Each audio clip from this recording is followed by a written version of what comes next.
Muy buenos días, queridos alumnos. Bienvenidos nuevamente a la clase de gestión de proyectos. Vamos a ver el día de hoy sobre el análisis institucional y organizacional de las empresas. Ustedes lo conocen como relevamiento institucional. Es una de las últimas evaluaciones que se hacen en los proyectos, es decir, para determinar la factibilidad, y de esa forma todos los diseños que se han realizado en los procesos anteriores en los que se las he explicado cumplirían con todos los estándares para que tengan ustedes un diseño técnicamente y de manera adecuada estructurada. Pues bien, apenas tenemos 2 estudiantes. Ya fue notificado a la comisión académica la inasistencia de los estudiantes. Sebas Heredia, por favor, ya no es momento de que continúes con errores en el renombrado. Primero es el apellido y nombre, y los nombres y apellidos son palabras o nombres propios. Corrija, por favor, si no es para mandarlo a la preparatoria de nuevo. Bien, vamos entonces a compartir la clase indicada, ¿no?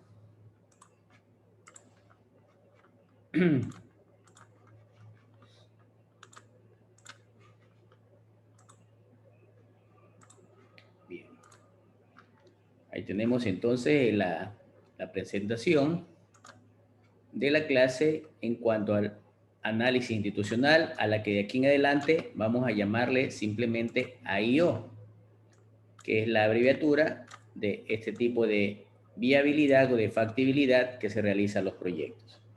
Bien, entonces reitero, ustedes este AIO lo conocen como relevamiento institucional. Bien. ¿Realmente en qué consiste un AIO? Primero, es importante que el AIO se refiere a la institución, a la empresa en la que nosotros vamos a hacer algún trabajo o que algún cliente nos ha encomendado buscar la solución a algún problema. Es por eso que las empresas tratan de imitar esta parte, es decir, siempre a la vanguardia, estar mejor que la competencia, por eso que tratan de ser más rápido, y justamente con las tecnologías se quiere de una manera mucho mejor buscar resultados diferentes, pero haciendo las cosas con otros estándares, aplicando técnicas, y lógicamente en este mundo dinámico de la globalización se busca mejor competitividad. Bien, el AIO pues es un interrogante que se nos viene y nos preguntaríamos, bueno, ¿en qué consiste? ¿Cuál es su origen? ¿Por qué es necesario? ¿Cuándo se lo realiza? ¿Cómo se lo hace? ¿Y quién lo ejecuta? Son interrogantes que nosotros tendríamos que hacer. Es decir, el AIO es una especie de examen, en la que nosotros tenemos que buscar sobre nuestra empresa en el desempeño. Es decir, qué tan bien está funcionando mi empresa. Y sabemos que en nuestra empresa tenemos recursos, tenemos materiales, tenemos tecnologías, maquinaria, pero también tenemos personal que maneja esas maquinarias, esas tecnologías. Pues bien, la parte institucional y organizacional no es más que la empresa, es decir, es donde se ponen las reglas del juego. Son las normas, reglamentos de cómo debe funcionar la empresa, desde la entrada y contratación de un personal hasta cómo debe funcionar sus valores agregados dentro de sus productos. Estas reglas de juego influyen y por lo general a veces se ven afectadas cuando no hay la colaboración del personal. Entonces, esta afectación es importante que sea mínima para que no perjudique, en este caso, los objetivos para los cuales fue creado la empresa y adicionalmente los intereses económicos de los socios accionistas. Bien. Más que eso, pero ¿qué tiene que ver con nosotros en los proyectos? Tiene que ver mucho. Porque cuando el cliente nos dice, yo tengo tal problema, necesito que me lo soluciones, tenemos que ir a la institución y verificar todos estos elementos a nivel empresarial que se tiene, porque muchas veces, acuérdense que los involucrados pueden ser elementos claves para que el proyecto sea factible o no sea factible. En realidad, el AIO es un enfoque sistemático. Cuando hablo de enfoque, significa que tengo que hacer una observación, un análisis minucioso, que debe ser sistemático, no debe escaparse nada, y también debe ser integral, para que mi empresa logre mejorar su desempeño, es decir, para que funcione de mejor manera. Bien, en ese sentido, las ideas sobre la institucionalidad emergen de algunas fuentes. Lógicamente, hay un marco legal, la Constitución de la República, las leyes laborales, etcétera. También es cierto que dentro del personal es importante la costumbre que tiene ese personal, cuál es su cultura, en qué sociedad está inmersa y que debe adaptarse a esas regulaciones. La empresa funciona en un ámbito social, político, económico y lógicamente también hace uso de tecnologías, está en un entorno demográfico en la que está asentada físicamente. Este AIO puede ser aplicado a las empresas en cualquier nivel que sea, desde la más pequeñita hasta una transnacional. Es decir, el enfoque no va a cambiar, es decir, que esta situación no va a establecerse con ninguna diferenciación, sino que es la misma regla del juego. ¿Por qué preocupa realizar el análisis institucional? Preocupa porque yo necesito ver el desempeño, porque no necesariamente yo puedo solucionar mis aspectos tecnológicos con problemas que se están suscitando, sino que debo interesarme en conocer la calidad de su desempeño, porque a la final no le da buen uso a los arreglos o soluciones técnicas que damos dentro del proyecto, porque yo necesito, el cliente necesita y nosotros tenemos que hacerle notar al cliente que la empresa, la organización debe tener una eficacia sobre su producción, debe ser efectiva, es decir, haga buen uso de los recursos, no se tengan tiempos muertos de pérdida, no tengan equipos subutilizados, entre otras cosas. ¿Cuándo debe hacerse un AIO? Pues un AIO debe hacerse, eso es como una persona con su estado de salud. Realmente nosotros deberíamos al menos una vez al año acudir al médico para hacernos chequeos. Algo similar es la empresa, ¿sí? Nosotros necesitamos datos para ver cuál es nuestro diagnóstico empresarial. ¿Cuál es nuestro diagnóstico empresarial? Sabemos que la empresa va cambiando dinámicamente en el día a día. Sin embargo, por lo regular se recomienda que sea cada 2 años. Cada 2 años ver todos los procesos, cómo están funcionando y cómo está esta puesta en marcha. ¿Quién debe hacer un AIO? ¿Cómo se realiza este análisis? Pues primero se lo realiza a través de un autoanálisis, es decir, nosotros mismos tenemos que irnos dando cuenta, irnos autoevaluando, revisando las operaciones, tenemos que ir revisando cómo está funcionando todo, buscar el proceso apoyado en todos los involucrados empresariales. De manera externa, pues lo debe hacer una persona que no sea de la empresa, en este caso se lo conoce como auditorías administrativas o evaluación de organismos en la que ellos van a establecer qué debemos hacer. Bien. Respecto al AIO, pues es importante que nosotros debemos tener cuando se va a aplicar la caracterización en cuanto a su uso y aplicación, un propósito claro, es decir, ¿qué tengo que alcanzar? ¿Qué quiero lograr? Perdón.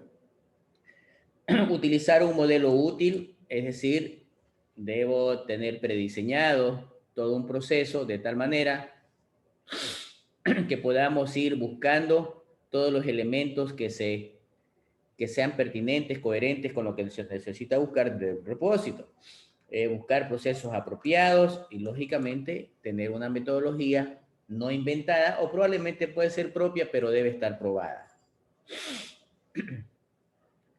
Entre los enfoques y supuestos que se presentan siempre en este análisis, es importante nosotros entender que va a ser un proceso de aprendizaje, porque vamos a darnos cuenta de los errores que se estaban cometiendo, vamos a darnos cuenta de las falencias de manera general que se están presentando. Eso nos va también a hacer ganar experiencia y de sobremanera, pues, aprendemos a mejorar el desempeño. Vamos a tener mejores logros y desde luego se va a facilitar el aprendizaje a través del modelo previamente establecido que se lo indicó en la lámina anterior. Bien. Entonces, ese modelo de desempeño es el que tenemos nosotros planteado en esta lámina. Es decir, yo necesito llegar a buscar el desempeño de la organización, pero tengo que empezar a hacer un análisis de la proactividad, es decir, saber cuál es la historia, cómo empezó la empresa, cómo fue creada. Necesito saber su entorno administrativo, es decir, cómo está la parte ambiental, estructural, sociocultural, tecnológica, económica de la empresa. Y lógicamente necesito ver la capacidad organizativa de la empresa, es decir, cuál es su organigrama, con qué recursos tecnológicos cuenta, cuál es su personal, cómo está preparado, si hay conectividad o no hay conectividad. Y en base a ese tercer parámetro, yo empiezo a ver la eficiencia, la eficacia, la relevancia, la flexibilidad y la viabilidad financiera de la organización. Es decir, esos tres elementos, proactividad, entorno administrativo y capacidad de organización, me van a dar el desempeño de la misma. Bien, entonces, hemos sacado aquí las variables del desempeño del modelo seleccionado para este análisis. Bien, entonces, esto va a permitir que nosotros logramos tener un análisis elemental básico sobre las variables, en este caso de eficiencia, eficacia, relevancia, flexibilidad y viabilidad financiera. Esas variables van a determinarme el desempeño empresarial. Bien, en cuanto al desempeño de la organización, necesitamos de una manera sencilla, cumplir con la razón de ser de la organización. Si nosotros como profesionales queremos realizar servicios técnicos, mi razón de ser es generar servicios técnicos. Si como profesionales necesitamos desarrollar aplicaciones móviles, la razón de ser como profesional es realizar aplicaciones móviles. Si como profesional es dar servicios informáticos, nuestra razón de ser es dar servicios informáticos y no estar vendiendo papelería, no estar vendiendo línea blanca, ni estar vendiendo ropa, ni ninguna otra situación diferente. Además, esas organizaciones desempeñan de manera exitosa, sin desperdiciar recursos, deben ser adaptativas al cambio dinámico del mercado. Es decir, debo al andar en el camino empezar a buscar soluciones. ¿Cuándo se considera que una organización es eficaz? Se considera que una organización es eficaz cuando cumple con el propósito para el que fue cumplida, cuando sus objetivos y propósitos se lo establecen en la misión, leyes, estrategias, funciones organizacionales, entre otras cosas. Es decir, que se cumpla toda la normativa empresarial. Allí nos consideramos una organización eficaz. ¿Cuándo nos consideramos eficientes? Nos consideramos eficientes cuando los costos que nosotros tenemos para poder funcionar siempre deben estar en función de lo que establece la unidad de producción, de lo que establece las operaciones, el consumo energético, que ya tenemos presupuestado, por un lado. Por otro lado, nosotros también debemos asociarlos a los subsistemas, es decir, en este caso, ¿qué pasaría si una persona falta al trabajo? ¿Qué sucede? Es como en este caso, yo preguntaría, ¿qué pasaría si nosotros somos más de 30 estudiantes y apenas vemos 24? ¿Qué pasaría con esos estudiantes? En este momento, pese a que no es obligatoria la asistencia y que ya lo hice personalmente a la comisión de colectivos y al coordinador de carrera al respecto sobre la situación del bajo nivel de asistencia que estamos teniendo a partir del segundo parcial. ¿Cuál va a ser mi medida a tomar? Considerar esas inasistencias en caso de que el estudiante requiera de algún puntaje adicional. Si tiene 13.9, lamentablemente se quedará, no le subiré la décima. Bien.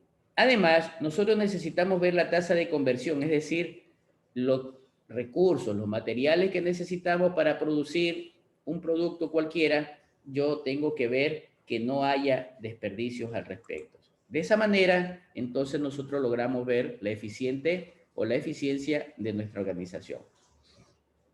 Bien. ¿Cuándo consideramos que es relevante? Cuando empieza a satisfacer los requerimientos de los clientes internos y de los clientes externos. Cuando está alineada los intereses, todos tienen intereses, por muy trabajador que sea de la empresa. Entonces hay que darse cuenta, los proveedores incluso, por eso le llamo clientes internos y externos, y además que siempre estén alineadas a la calidad del producto y del servicio. ¿Cuándo creemos que debe ser flexible una institución? Porque debe atender a todos los mercados emergentes. Si en este momento nosotros vendemos aplicaciones móviles genéricas y alguien nos pide una aplicación móvil personalizada, de no decirle, no, yo no hago eso. Muy bien, vamos a ver, vamos a solucionar su problema y darle lo que usted nos está requiriendo. Entonces tenemos que empezar a crear, a explotar nuevos mercados, tenemos que empezar a renovarnos. Sí, no hay que estancarse ni quedarse con la misma filosofía inicial. Bien. En el aspecto financiero, esta viabilidad es una de las más importantes dentro de la IO, porque yo necesito que ese apoyo sea sostenido, necesito nuevas fuentes de ingresos, necesito tener ganancias, necesito que haya evidencia de planificación en cualquier plazo que yo realice la misma, que se fomente una generación de fondos internamente, los insumos, los recursos sean racionalizados, hayan asignación razonables, ya sea del gobierno a nivel público o a nivel privado, y además que mi empresa se mantenga. Entonces, de esa forma, nosotros en resumen podemos decir que el desempeño del modelo AIO es determinar la eficacia, la eficiencia, la relevancia, la flexibilidad y la sostenibilidad financiera. Es decir, tener un grado de cumplimiento óptimo, utilizar de la mejor manera los recursos, satisfacer 100% a todos los clientes internos y externos, dar respuesta a las exigencias del mercado y más que todo mantenerse en el mercado a largo plazo. Eso es lo que nosotros pretendemos y deben ustedes analizar dentro de su análisis AIO. Ya para finalizar, muy bien, ya tenemos la pauta. ¿Qué es lo que hacemos? Esto se me parece bastante a una matriz de marco lógico, donde aquí yo tengo los conceptos, en marco lógico tenía los resúmenes narrativos, y aquí pongo mis variables, ¿sí? Pongo mis variables y digo, bueno, en cuanto a la eficacia, ¿cuáles serán mis variables? ¿Cuál será mi indicador? Que también los vimos, medio de verificación, cómo vamos a hacer la información, cómo vamos a hacer los análisis, y aquí cuáles serán los comentarios en base a los resultados obtenidos. Entonces, queridos alumnos, de esa manera nosotros hacemos nuestro análisis institucional y organizacional. Bien, ¿alguna pregunta? ¿Alguien tiene alguna duda al respecto para hacer las aclaraciones correspondientes antes de pasar a otro tema? ¿Alguna pregunta?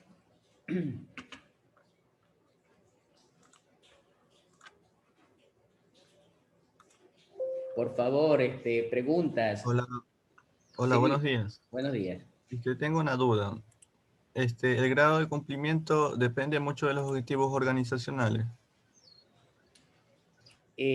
Más bien al revés, yo pondría al revés, que los objetivos institucionales deben ser de acuerdo al grado de cumplimiento. Bien, si como tarea yo le digo al de sistemas, por ejemplo, yo soy el gerente y le digo al de sistema, a ver, necesito que me haga el enlace de conectividad de los 10 departamentos de la empresa, de los 10 departamentos de la empresa. Y sucede, y le doy un plazo de un mes. En un mes necesito que tenga todos los 10 departamentos con conectividad de internet. Sí, ya sea cableado, ya sea inalámbrico. Primero, este técnico de sistema debería buscarme cuál es la forma técnica económica mejor, inalámbrico cableado, para que pueda funcionar la empresa. Segundo, imaginémonos que al cabo de un mes solamente llegó a 8 departamentos. Significa que hay 2 departamentos que no van a estar funcionando de una manera 100% óptima. No está siendo generada su satisfacción de tener conectividad. Entonces la empresa no va a tener un desempeño adecuado, es decir, su desempeño, por hablarlo así, va a ser del 80% apenas. Entonces, los objetivos van a depender del desempeño de los actores que intervengan. Los actores no solamente pueden ser el personal, Los actores también pueden ser los equipos. Imaginémonos que en este caso el de sistema diga, ya tengo todo listo, pero no hay presupuesto. Entonces está afectando la parte financiera y económica para poder financiar, para poder adquirir los insumos, los recursos para hacer la conectividad. No sé si con eso te aclaro. Sí, ya entendí, profe. Ya, Brian. ¿Alguna otra pregunta, por favor?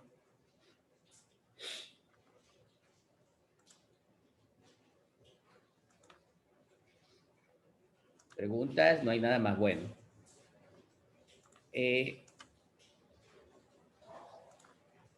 Quiero indicarles adicionalmente, si a alguien se le enciende la chispa, la llamita aquí en la cabeza, de ver un crecimiento profesional, por favor, póngale mucha atención a esta clase de gestión de proyectos, incluso vayamos viendo el interés en querer certificarme como PMP, es decir, un certificado para ser director de proyectos. Ah, yo soy ingeniero de sistema y puedo ser director de sistema, sí, pero si usted tiene la certificación en PMO o PMI, va a ser más fácil llegar a hacerlo. ¿Cuáles son los requisitos? Tener conocimientos teóricos, en este caso, de haber asistido a un semestre, en esta situación que estamos nosotros, de un semestre de la clase de gestión de proyectos, y lo pueden demostrar a través de un certificado de notas de la universidad. Lo presentan y eso les da un aval y además le va a bajar costo para sacar la certificación. Hoy en día, en México especialmente, Estados Unidos, Europa, si a más de tener tu título profesional, les exigen que tengas certificaciones en PMI o PMO. Es decir, debo hacer lo que dice aquí la palabra. Debo ser un líder de proyecto, debo ser un gerente de proyecto, debo ser un gestor de proyecto. ¿Sí? Vamos a ver en esta parte la introducción a la gestión de proyectos. Pero quiero aclararles algo. Bueno, ya me enseñaron a cómo hacer un proyecto, desde el análisis del problema, involucrados, cómo sistematizo mi estructura analítica del proyecto, llego a mi diseño, llego a mi desarrollo. Bien, pero previo al desarrollo, cuando ustedes empiecen a trabajar en proyectos grandes, en este instante dirán, profesor, está loco, nunca se va a dar. Yo también decía así. Nunca me imaginé trabajar en proyectos grandes. Yo me imaginaba trabajar en un domicilio, en una oficina haciendo instalaciones eléctricas, pero llegó el momento dado y llegó el momento de la prueba de fuego. ¿Qué significa eso? Que se me presentó la oportunidad de trabajar en proyectos más grandes en donde ya necesitabas saber comprar materiales, necesitaba saber controlar los materiales, necesitaba contratar personal, necesitaba saber controlar a ese personal, necesitaba pagarle al personal. ¿Cómo hacía para pagarle si no tenía dinero? Necesitaba que la obra siga construyéndose de acuerdo a lo planificado, porque al cliente se le dice un plazo, se le dice un presupuesto. Entonces, en el momento de ejecutar el proyecto, yo necesito saber gestión de proyectos. Bien, veamos. Bien. Dice que en la gestión de proyectos yo necesito conocer situaciones esenciales.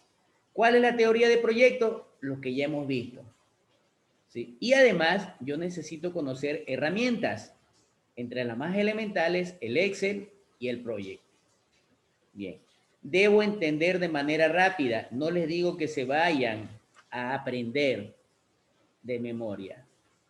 Entender de manera rápida, de manera sencilla, todos estos elementos para ejecutar el proyecto.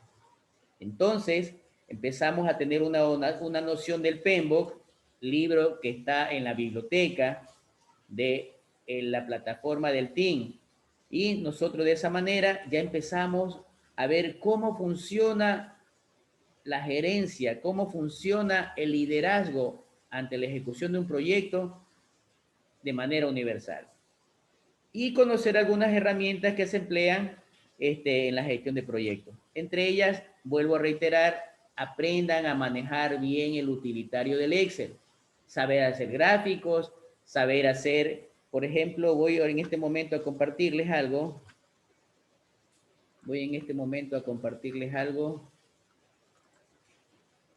Déjenme ver si es este. Sí.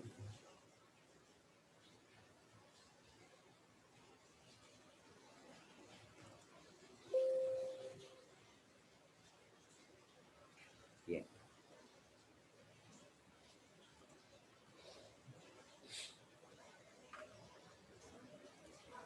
Bien. Permítanme compartirles algo. Donde tenemos, aquí está. Bien. Pueden observar en pantalla, miren este gráfico. Este es un gráfico, primero les indico, a ver. Aquí yo tengo el presupuesto de un proyecto. Voy a ampliarlo un poco más.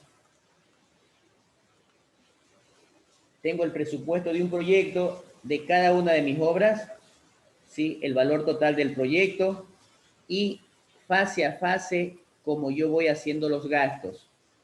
Fase a fase como voy haciendo los gastos, al final valido y efectivamente el gasto que tenía inicial es el mismo gasto que lo he cumplido. Llego al final del proyecto y digo, miren, ve, voy sacando porcentajes. Es decir, miren, ve, tengo copias de enlaces con otros archivos. A eso se refieren de las herramientas gerenciales en gestión de proyectos. Llego a ver que mi costo del proyecto y puedo saber cómo va evolucionando los gastos. Cómo va evolucionando los gastos. Debo darme cuenta, adicionalmente, qué me indican esas fases de inicio, de desarrollo, pero también me voy a dar cuenta aquí que tengo una curva de ejecución mensual, es decir, el primer mes empezamos con el 2.65, llegamos al segundo mes con 18.13 hasta llegar acá. Entonces, estos gráficos que aparentemente son fáciles de realizar, debo saberlos interpretar. Entonces, a estas y muchas herramientas es la que yo necesito saber. Mire, estos son modelos que se han establecido para poder trabajar de manera ponderada en los proyectos. Es decir, esto es organizar. Luego, esto se hace antes de ejecutar. Entonces, nosotros no solamente tenemos que ponernos a desarrollar la aplicación móvil. Yo en mi caso no solamente tengo que ponerme a realizar instalaciones eléctricas, tengo que planificar cómo va a ser mi desembolso de gastos.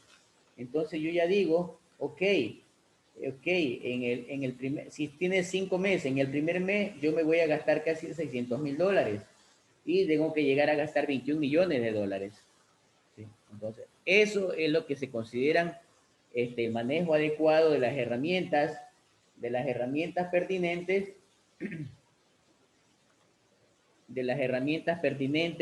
en gestión de proyectos. Entonces, al menos aprendan a manejar el Excel. Y también vayan buscando, vayan viendo, vayan explorando el proyecto. El profesor está loco, me sigue mandando a investigar más. No estoy loco.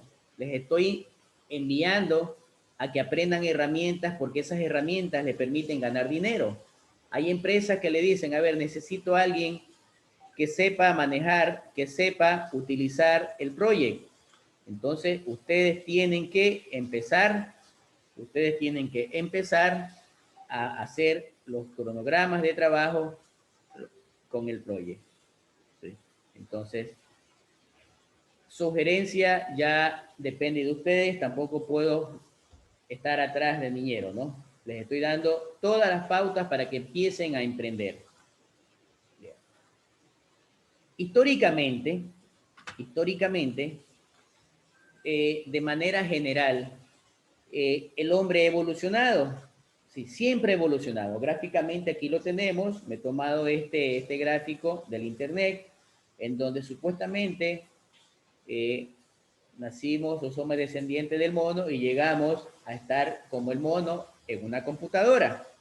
Es decir, hasta llegar a la tecnología. Desde mucho antes siempre se trató de trabajar con esquemas bastante sencillos, simples, lo que yo le llamo el diagrama de acción del proyecto. tenemos que empezar a analizar cómo va a funcionar mi proyecto, tenemos que empezar a analizar cuál va a ser mi presupuesto, cómo lo voy a planificar. Entonces empiezo a separar las partes, es decir, por componentes. Hago en mi caso una identificación de problema, luego hago un árbol de análisis de objetivos, de involucrados, un árbol de problema, un árbol de objetivos, matriz de estrategias, estructura analítica de proyecto y mi diseño. Esa es la separación.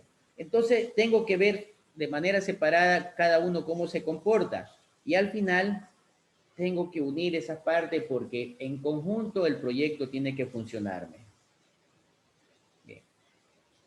Además de esto, pues, en todas las épocas, hasta la actualidad, el método de trabajo debe ser el más esencial posible.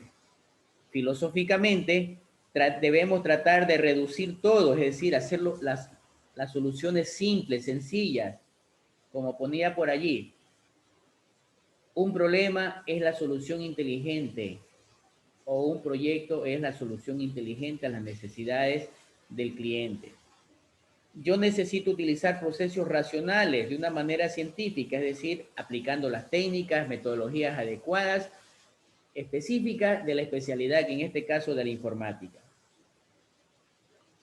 Si veo necesidades sociales, también veo que tengo limitaciones tecnológicas. Sin embargo, no debo de perder de vista nunca la idea del proyecto. Es decir, como lo dice Peter Singer, lo decía, siempre debes mirar al bosque,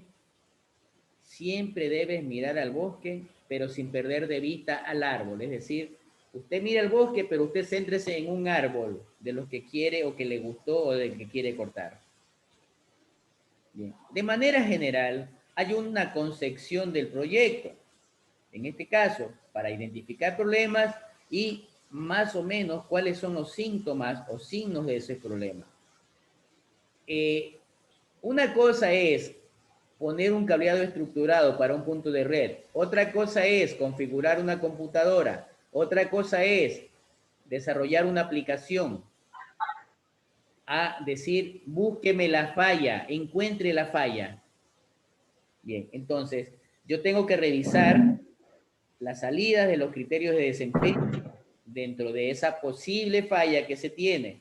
Y me voy a dar cuenta que hay errores, los trabajos o los procesos son lentos, se está trabajando de una manera incorrecta, se les está trabajando de manera incompleta y además dice que el trabajo no se realiza del todo.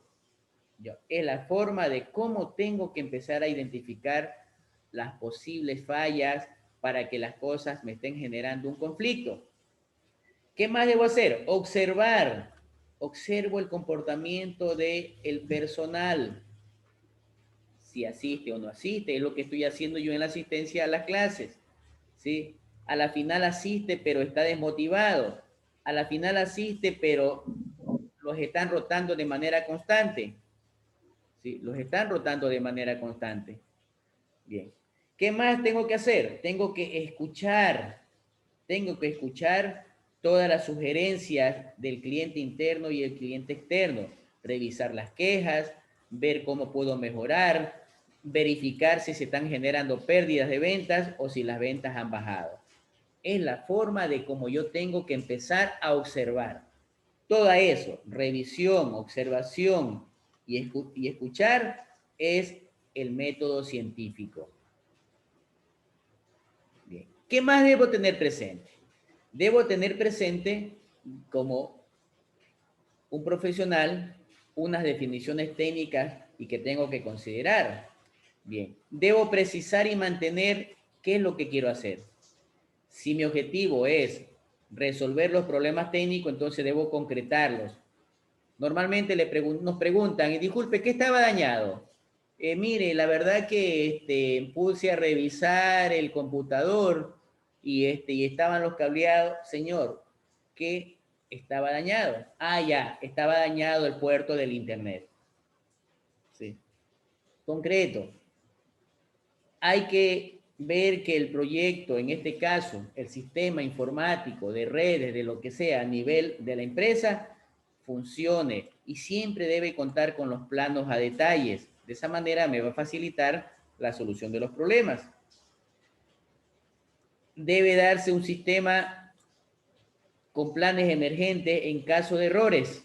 Debo tener planes emergentes, ¿sí? Debo tener planes emergentes para las pruebas. Debo tener resultados de acuerdo a las pruebas, de acuerdo a los planes emergentes. ¿Qué va a pasar? ¿Va a reducir la producción? ¿Se van a paralizar las actividades? ¿Sí? Debo buscar una desagregación de los niveles, como ya lo habíamos dicho en la introducción anterior, precisar los riesgos. Yo debo darme cuenta que van a aparecer riesgos, debo darme cuenta que debo estar pendiente de esos riesgos porque me puede ocasionar problemas en la productividad empresarial. Debo, además, que mi sistema, mi servicio sea de calidad, sea confiable. Y no tengo que empezar a hacer ensayos, es decir, no puedo decir, conecta para ver qué pasa. No, debo estar seguro que va a pasar. Porque si conecta para ver qué pasa y Bloom se me quemó el servidor, lotería. Bien. ¿Qué más debo tener presente?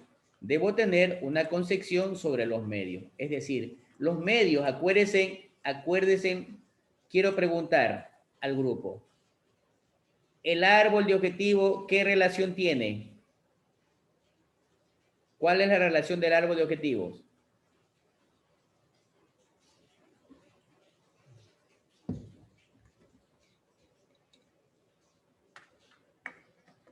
Si nadie me contesta, le quito medio punto en el promedio a todos.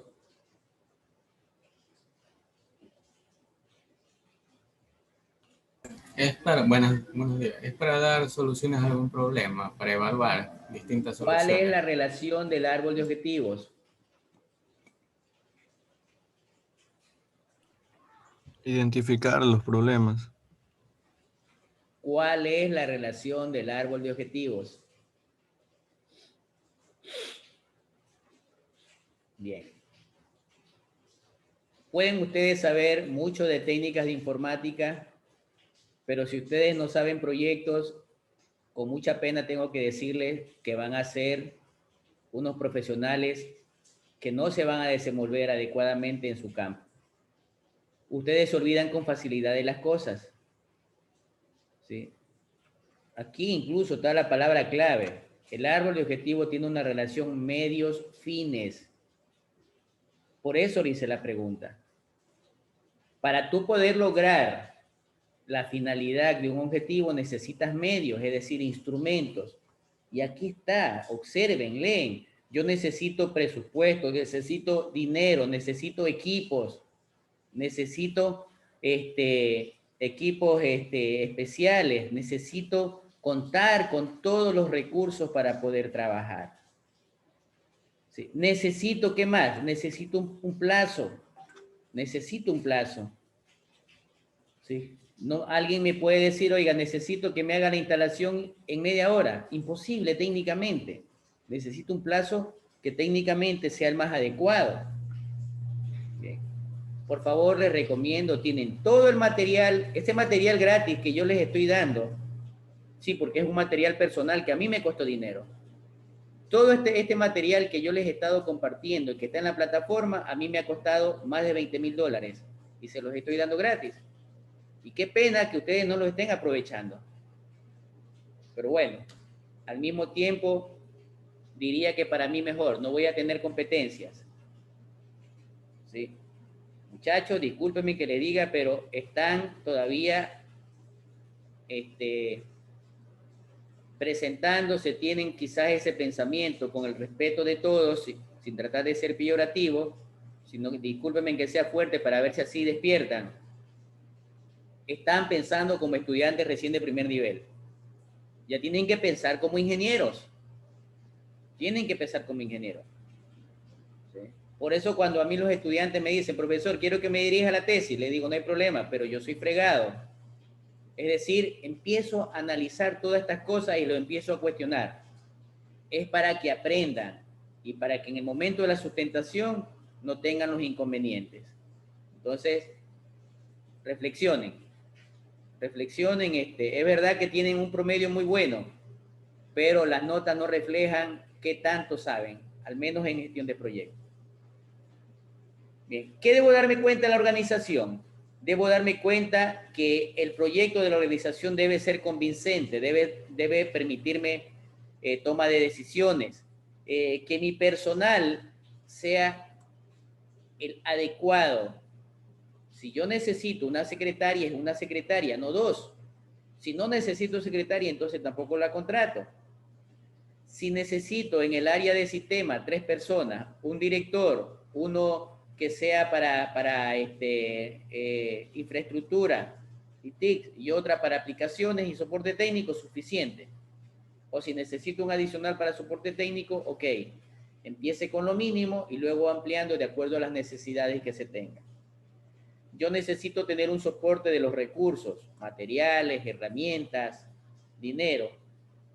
Necesito que haya la disponibilidad de realizar contrataciones cuando se requiera, que los sistemas de información se adapten al proyecto, ¿sí? Y estos me permitan tomar decisiones, pero con fundamento y con elementos que nosotros tengamos a la mano. Bien. Aquí hay un resumen de los estudios de factibilidad y viabilidad que ya le hemos venido nosotros haciendo. Esta parte de aquí corresponde a la etapa de preinversión y corresponde a la etapa de inversión de los proyectos, es decir, el diseño y el desarrollo ya planteado. Tengo todos los análisis que nosotros hemos visto, BTC, la parte técnica, social, ambiental, y nosotros tenemos que, una vez que ya estemos listos para ejecutar el proyecto, tomar decisiones de invertir o no invertir. Ya lo hemos visto también. Aquí tengo una descomposición como ejemplo de un software, de un desarrollo de un software. Entonces, miren, ¿ve? ¿Qué tengo que hacer? Hay un director de proyecto que hace planificación, que hace socialización del proyecto. Hay un área de requerimientos en la que está indicando si necesito un software, documentación de usuarios u otros elementos. También está un área de diseño detallado, de desarrollo, y luego cuando hago la implantación y pruebas. Es más o menos la estructura de cómo está descompuesta las fases de un proyecto. En vez de software, yo puedo aquí poner infraestructura. Le cambio, simplemente yo hago las adaptaciones para un proyecto de infraestructura. Puedo poner un proyecto de base de datos y hago la adaptación para un proyecto de base de datos. Aquí está el modelo ya genérico implementado. El diagrama de acción del proyecto en la que nosotros hemos venido hablando en clases anteriores, que fue una de las primeras clases del capítulo 2, me permite establecer en que todos los componentes deben ser descompuestos, es decir, trabajarlos por partes. Por ejemplo, la matriz marco lógico, nosotros empezamos trabajando con la finalidad, luego con el propósito, luego con los componentes y luego con las actividades. Luego hicimos la columna de indicadores, de medios de verificación y de supuestos, y al final integramos. Y es algo similar a lo que dice aquí. Hemos integrado. Sí, estamos integrando. Separamos por parte y luego integramos para su funcionamiento total y general. Imaginémonos ahora que en una empresa hay la necesidad de ejecutar un proyecto informático. Entonces, nos van a preguntar a quien esté liderando el proyecto, oiga, necesito ver cómo contratamos.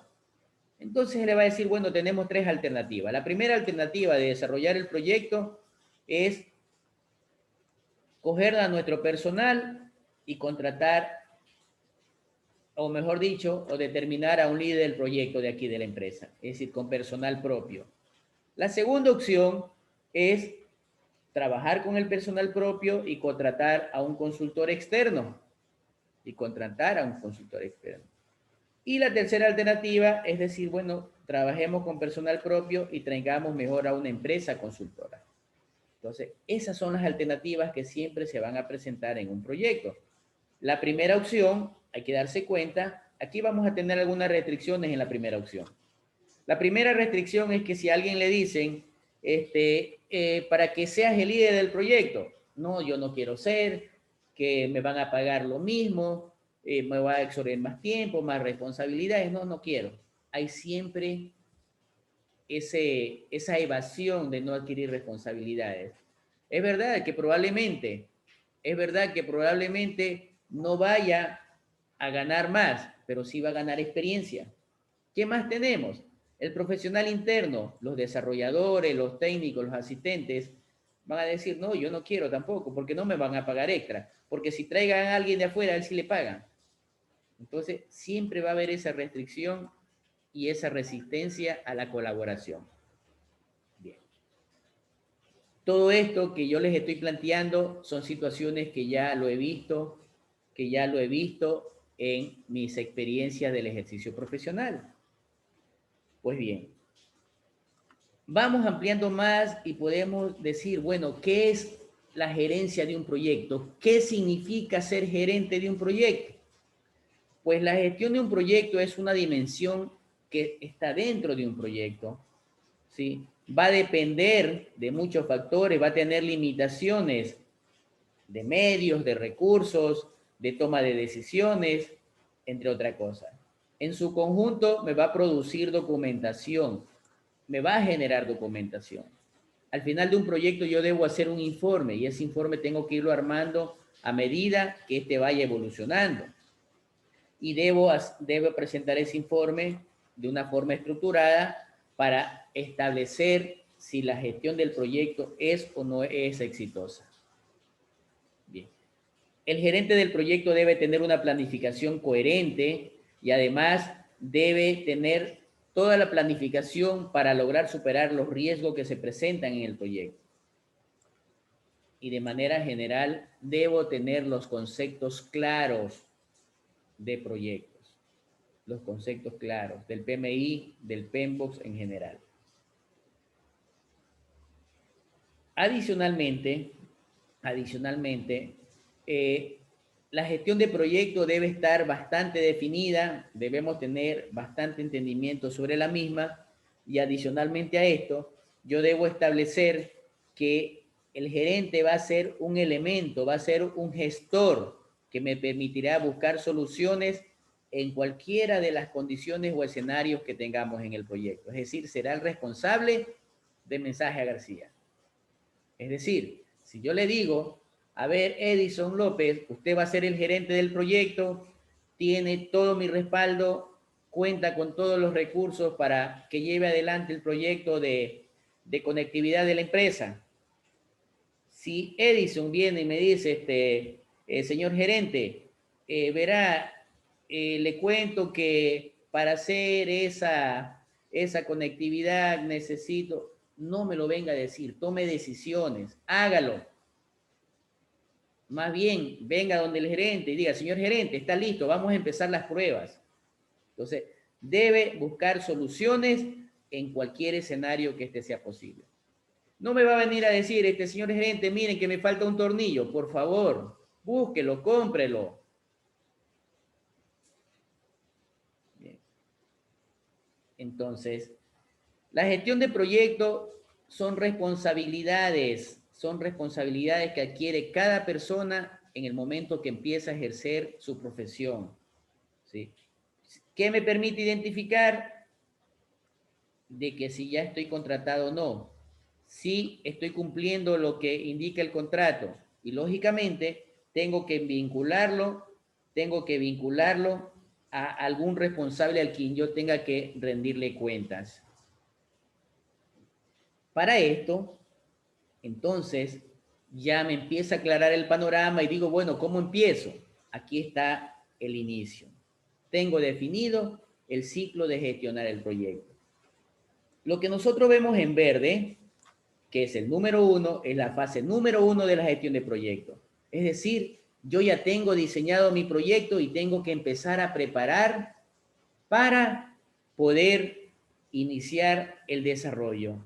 Empiezo a revisar los diseños, empiezo a revisar los planos, empiezo a revisar el presupuesto, empiezo a revisar todas las especificaciones técnicas de los equipos y el cronograma. Luego, la fase 2 de la gestión del proyecto es que usted ya empezó a ejecutar el proyecto, empezó a desarrollarlo. Va desarrollando y empieza a controlar ¿qué cosa? Que se estén cumpliendo las especificaciones técnicas, se estén cumpliendo el consumo de recursos, se esté cumpliendo el presupuesto, se esté cumpliendo el cronograma y se esté cumpliendo las metas establecidas. Y finalmente, el proyecto debe terminarse en algún momento.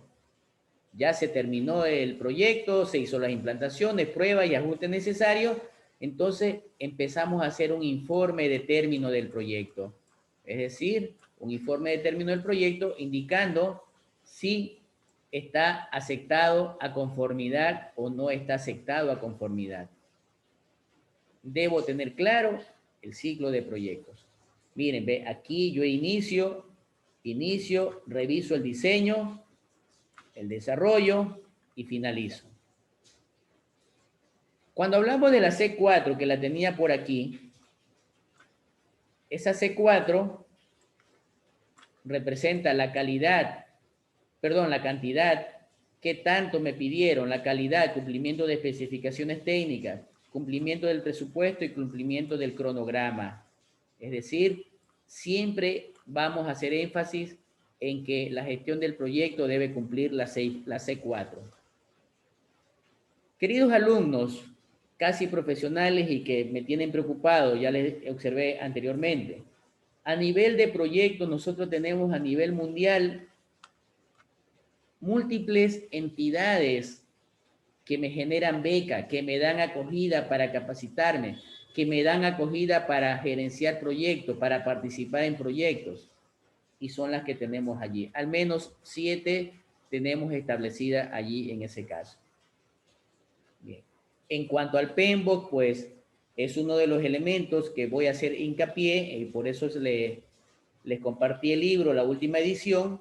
Nosotros vamos a tener una integración de todas las partes, vamos a tener una integración de todas las partes del proyecto, de todos los componentes, va a estar delimitado, sí, es decir, va a tener un alcance, hasta dónde vamos a hacer, vamos a tener un cronograma, un presupuesto, especificaciones técnicas, y todo eso va a estar desarrollado por personas técnicas, todas las comunicaciones de los procesos se van a desarrollar de una manera formal, el proyecto va a tener riesgo, hay que hacer compras y lógicamente tenemos los involucrados desde el inicio hasta el final.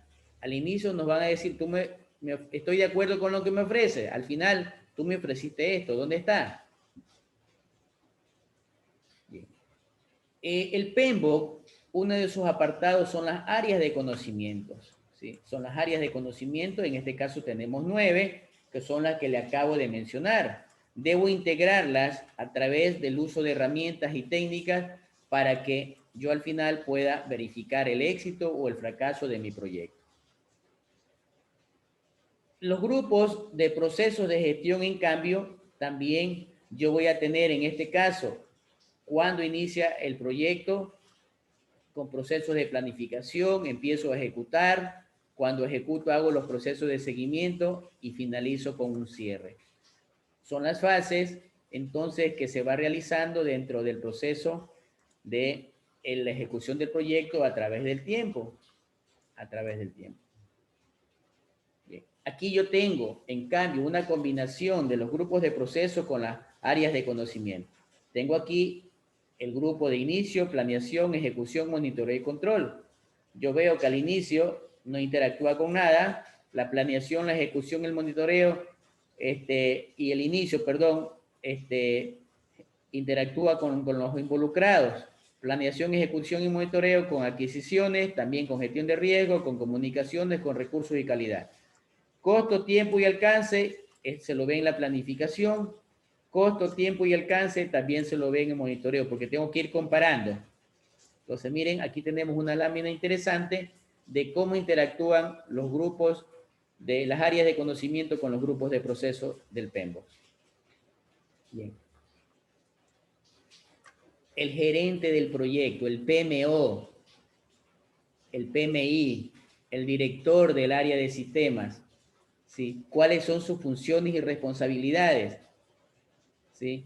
Si nos ponemos a revisar, dice que asumir la coordinación de la dirección de proyectos, lógico, tengo que ir verificando, tengo que esas ideas transformarlas a través del tiempo y cómo se va desenvolviendo sus particularidades.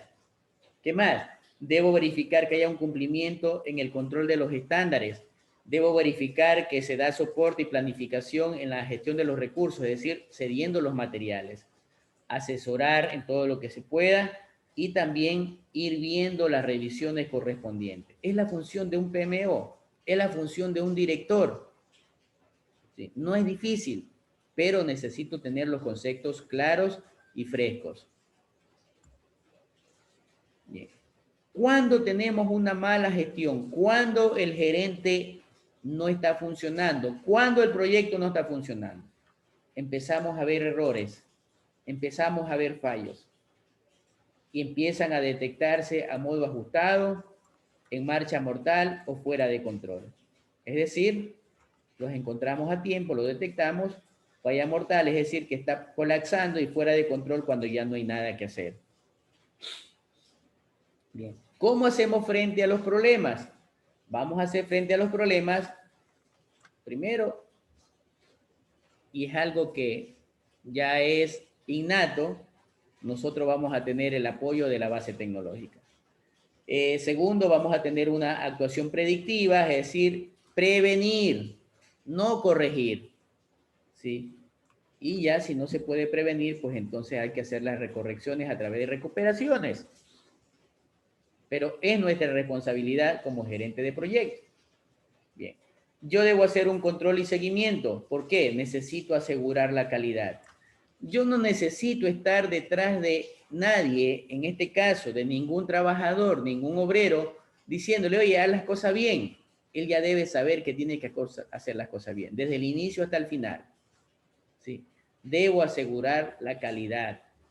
¿Cómo aseguro la calidad? Acuérdense cuando nos ponían a hacer las planas en la escuela. Si yo no quería que mi papá me haga repetir la plana, entonces yo tenía que hacerla sin tachones, sin borrones, que vaya rectita la plana.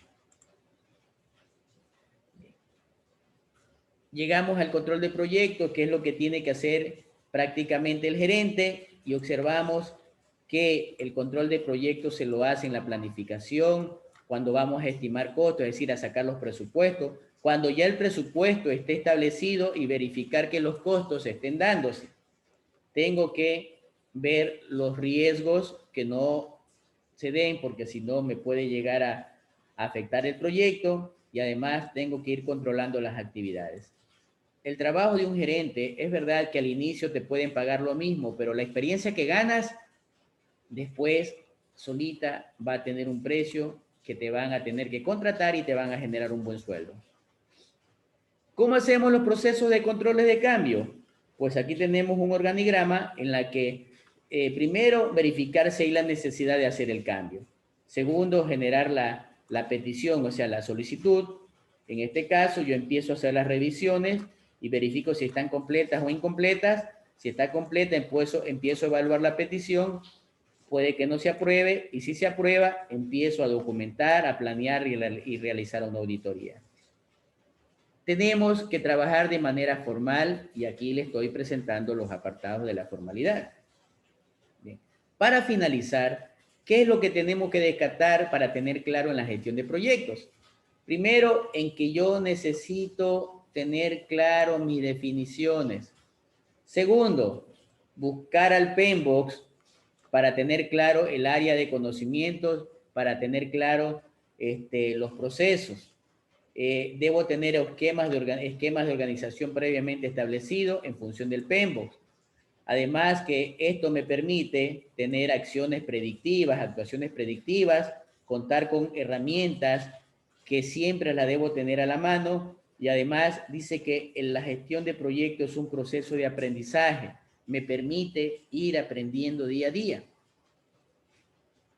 Ya mismo voy a cumplir, en este caso, 20 años, en el 2022 tengo 20 años, en este caso 19 años, estudiando y gerenciando proyectos, y continúo aprendiendo. Todavía no se sabe todo, cada día se va aprendiendo más. Y tenemos que llegar a un modelo de madurez para decir, ahora sí, mi gestión de proyectos es de calidad. Queridos alumnos, es la clase que tenía preparada para ustedes el día de hoy. Vamos por buen camino en la planificación. Veo que ya se han incorporado más alumnos a la clase. ya les digo, no lo sientan como una obligación, más bien como una oportunidad de aprendizaje. Bien, y vuelvo a reiterar la reflexión hacia ustedes en que esa reflexión debe estar enmarcada, netamente en lo que tiene que ver con prepararse porque van a ser ingenieros. No salir, ser ingeniero y andar por allí como si nada. Valoren estos semestres que ustedes han estado estudiando. Vivieron un terremoto, ahora están viviendo una pandemia, imagínense. Entonces, si quieren surgir como profesionales, hay que sacrificar. Preguntas, dudas.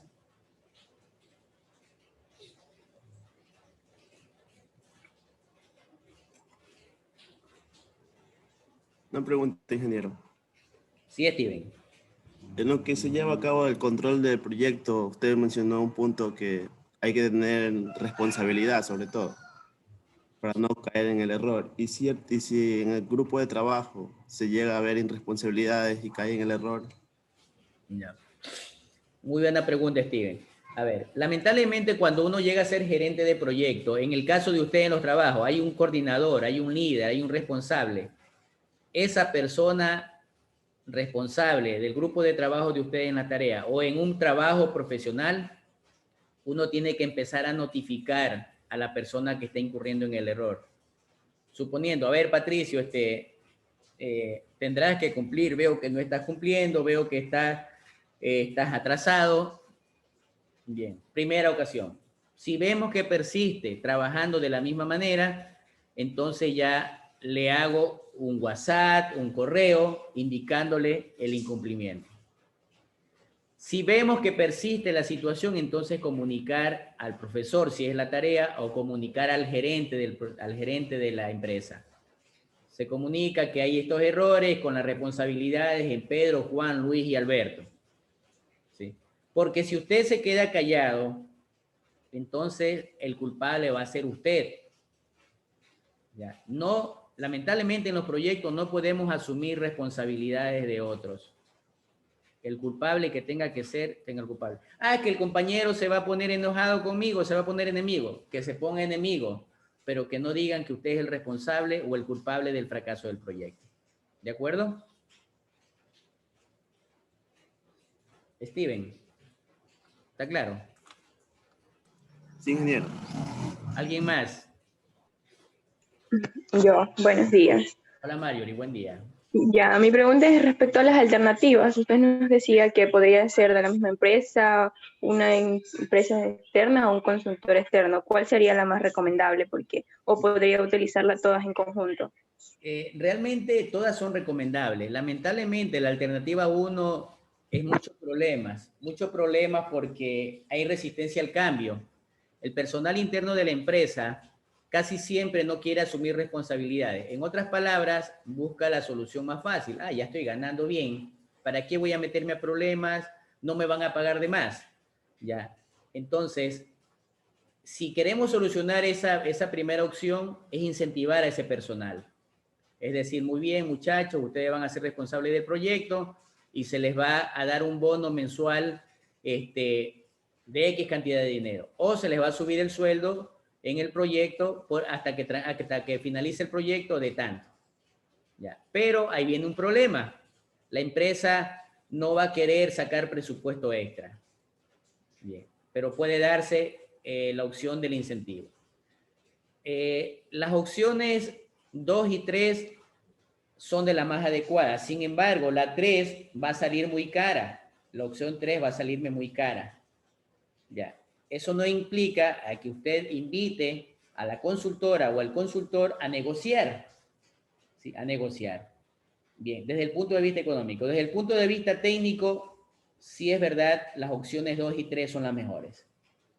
Desde el punto de vista técnico, las opciones 2 y 3 son las mejores. Desde el punto de vista económico, no mucho, dependiendo de la negociación que haga. Y la pregunta 1, pese a los incentivos, pueden haber más riesgos. Más riesgos a nivel técnico, más que todo. ¿Sí? Eso es Marjorie. Ok. En el chat hay una pregunta. Alguien le pregunta en el chat. No, no te escuché, Marjorie, por favor. Que en el chat está una pregunta. Gracias. En el chat. A ver, Gracias. Sebastián. Ah, ya, ok. El consultor individual significa que es una sola persona. Sí, va una sola persona, por lo tanto, él te va a cobrar por una persona. La empresa consultora, en cambio, va a tener un equipo. Va a tener un equipo que te va a llevar a un líder, va a llevar probablemente a analistas, va a llevar probablemente a levantadores de información, es decir, más de una persona. Al tener más de una persona, por eso que le decía a Marjorie, puede ser más costosa. Sí, puede ser más costosa. Te va a decir, no, pues si mi equipo, somos 5 en el equipo, a $1,000 son 5,000. En cambio, el consultor individual, él te va a decir, bueno, yo te voy a cobrar 2,000. De 2,000 a 5,000 si hay un ahorro de $3,000. Entonces, esa es la diferencia entre un consultor y una empresa consultora. La empresa consultora va a tener un equipo de varias personas. ¿Listo, Sebastián? ¿Alguien más?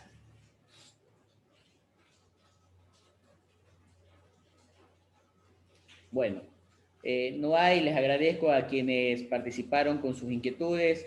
De mi parte, gracias nuevamente. Esperemos que la asistencia sea puntual también. Se están retrasando demasiado. Discúlpenme que los moleste de esa forma, pero es que les estoy enseñando a que sean disciplinados. Como profesionales hay que ser disciplinados. Ustedes no pueden llegar tarde a una reunión, no pueden llegar tarde al trabajo. Es por eso que les hago esas observaciones. Y además no puedo olvidarme de las cosas. Debo tener presente todos los elementos conceptuales y teóricos y prácticos que me permitan ser un profesional que dé soluciones a la empresa. De mi parte, gracias, que tengan un buen día. Nos vemos el día jueves, Dios mediante. Hasta pronto.